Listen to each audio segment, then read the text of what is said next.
Welcome friends to this video. I'm going to teach you how to draw the arm bones in Procreate. So let's begin. All right, in case you missed my last video, I taught you how to do the arm construction, which is basically kind of the layout. And now we're going to go a little bit more into the anatomy of the bone structure. And then in a future video, I'll also talk about the muscles. So let's begin by kind of using some of that previous knowledge of how we proportion our arm. So we'll start with the shoulder, and then we'll go halfway down, and that's roughly the elbow, and then equally spaced down at the wrist. So I'll label these shoulder, elbow, and wrist. Now, what we're gonna do is start with the top bone from the shoulder to the elbow, and that's called the humerus. And then we have two more bones that are between the elbow and the wrist, and I'll get to those after we draw the humerus. So on the shoulder piece, there's like a round portion, that a ball joint that goes into the shoulder that curves down, and it curves in like a typical, I guess you can imagine a dog bone that curves in and then it curves back out. And the same thing on the other side. It starts a little bit wider, curves in, and then curves, not quite as dramatic, curves in and then curves back out. Now it curves back out because there's actually two joints here at the bottom of there, and that's going to allow for the two arm bones that are going to connect to the humerus. So let's connect that in there, something like that. So that's the humerus. Now on the elbow side, I'm going to draw a hand so we can kind of see how the two arm bones connect. So you can roast me. I'm not going to do, this isn't a hand tutorial. I'm just going to do some digits. So I'll have the thumb out here on this side, and then the four fingers. Maybe in the future video, I will do a hand tutorial. All right, so from the elbow to the pinky, let's label this the pinky, and then label this the thumb. So from the elbow to the pinky, we have what's called the ulna. And then from the top of the forearm to the thumb is called the radius. And I'll give you a little bit easier way to remember that. So let's start with the ulna. So the ulna actually goes behind and attaches to the humerus behind it. So this, it's hard to, you won't see it from the front view, but I'm just kind of drawing where it connects. And then it's a similar bone structure, but it's going to be a lot more narrow. And it also has that connection similar to that. Just that's kind of the ulna bone. So if you want to look at it, you can see it at the top of your wrist here, and then it goes to the elbow. So that's the ulna bone right there. Now we're gonna do is the radius. And so this one is a little bit different shape because the radius, if you think of radial, turns. So that's what the radius does. The radius is from the top of your wrist to the elbow, and it turns.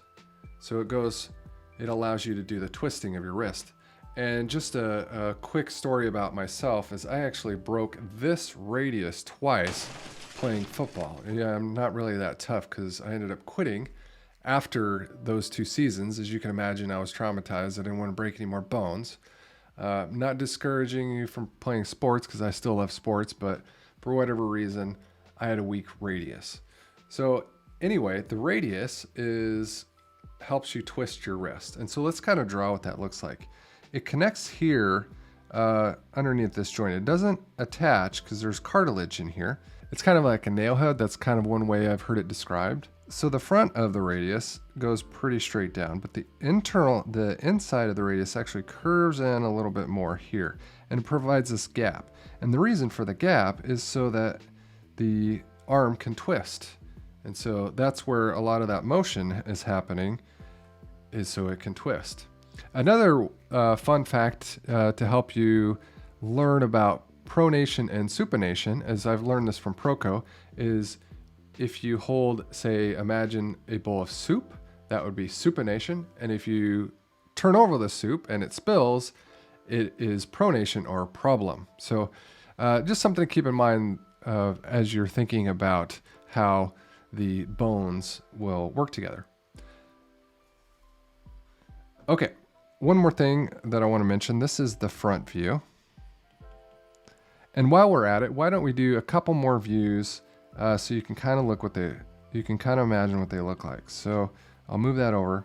Let's do a back view. A back view is going to be similar. The humerus is going to be about the same. It's going to attach to the shoulder. It's going to come down.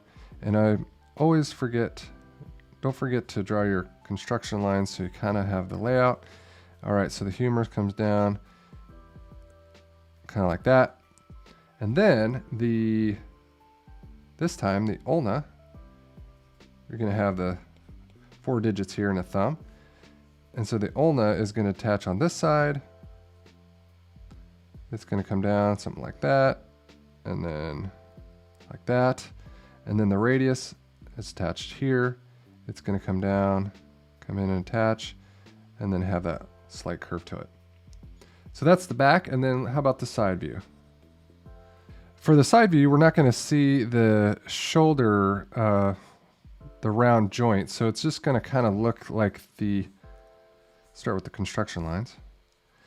It's going to just kind of have the round curveness to it, like the bottom of it does, but it's only got one curve instead of a couple. And then this time, the ulna is going to be hidden, and it's going to have a joint here. And it's something like this. And then the radius, it's looking at it from the side. Imagine this is the shoulder here. You're not going to see, actually this is probably going to be a little bit wider, and then the radius is going to attach here, and you'll see the front of it, but you probably won't see the full gap there. Something like that. All right, so now I want to encourage you to practice this. Practice this as much as you can, at least 10 times. Just practice it from different views and do it without a reference. So start with the front, do the side, do the back, and do it 10 times over until you get it, until you memorize it, and then it sticks. So hopefully you'll do that. And let me know if you have any questions. I try to get to as many as I can in the comments, and please don't forget to subscribe or follow, and I'll be making more videos like this, like the hands and the muscles. And as always, I can't wait to see you in the next video. Ciao.